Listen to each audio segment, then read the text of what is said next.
మంగినపూడి బీచ్కి సంబంధించి ఇక్కడ ఇన్ఫ్రాస్ట్రక్చర్ డెవలప్ చేయడానికి, అదేవిధంగా ఇక్కడ గ్రీనరీ డెవలప్ చేయడానికి మరి ఈరోజు అర్బన్ ఇన్ఫ్రాస్ట్రక్చర్ డెవలప్మెంట్ కార్పొరేషన్ నుంచి మరి చీఫ్ ఆర్కిటెక్ట్ గారు ఇక్కడ రావడం జరిగింది. కిరణ్ గారు మొత్తం కూడా పరిశీలన చేశారు. గతంలో ఏదైతే ఇక్కడ ఒక చక్కటి టూరిజం కింద డెవలప్ చేయడానికి అన్ని అవకాశాలు ఉన్నాయి. ఆ రోజున పెద్ద ఎత్తున రోడ్స్ డెవలప్ చేయడం కానీ, ఇంటర్నల్ రోడ్స్ డెవలప్ చేయడం, బీచ్ అంతా కూడా హైట్ లేపించడం, ఇవన్నీ కూడా లాస్ట్ మేము 14 నుంచి 19లో ఇదంతా కార్యక్రమాలు చేసాం. కానీ గత 5 సంవత్సరాలు పూర్తిగా అసలు పని అనేది ఒక్క పారెడు మట్టి కూడా లేదు, ఉన్న మట్టి ఎత్తు పేరు తప్ప ఏం చేయలే. అలాగే కరోనా పేరుతో లేకపోతే వాళ్ళకి ఇష్టం వచ్చినప్పుడు బీచ్ని క్లోజ్ చేసేయటం, అట్లాగే ఇక్కడ ఉన్నటువంటి సముద్రపు నీటిని అమ్ముకోవడం తప్ప చేసింది ఏం లేదు.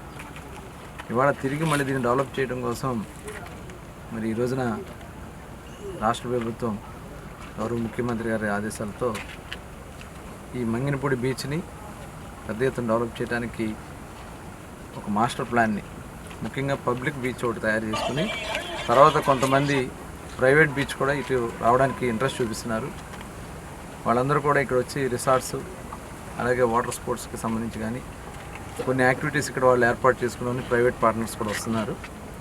ముందు ఇమ్మీడియట్గా ప్రజలకి ఒక ఆహ్లాదకరమైనటువంటి వాతావరణం కలిగే విధంగా ఇక్కడ కావాల్సినటువంటి ఒక మాస్టర్ ప్లాన్ని ఇవాళ మరి కిరణ్ గారు ఆధ్వర్యంలో డిజైన్ చేయడం జరుగుతుంది.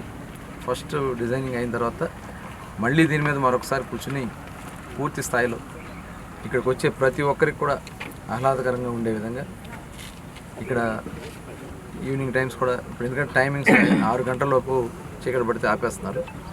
అలా కాకుండా లైటింగ్ అంతా కూడా పెట్టించి 8 గంటల వరకు సెక్యూరిటీతో కూడినటువంటి సముద్రంలో కూడా అక్కడ ఫ్లోటింగ్ రోప్స్ అన్నీ కూడా ఏర్పాటు చేసి ఎక్కడ ప్రమాదాలు రాకుండా సెక్యూరిటీ కూడా పెంచి దీనికి ఒక కమిటీ కూడా నాన్ పొలిటికల్గా ఒక కమిటీ కూడా ఏర్పాటు చేయాలని చెప్పి మరి మొన్ననే మేము నిర్ణయించుకోవడం జరిగింది.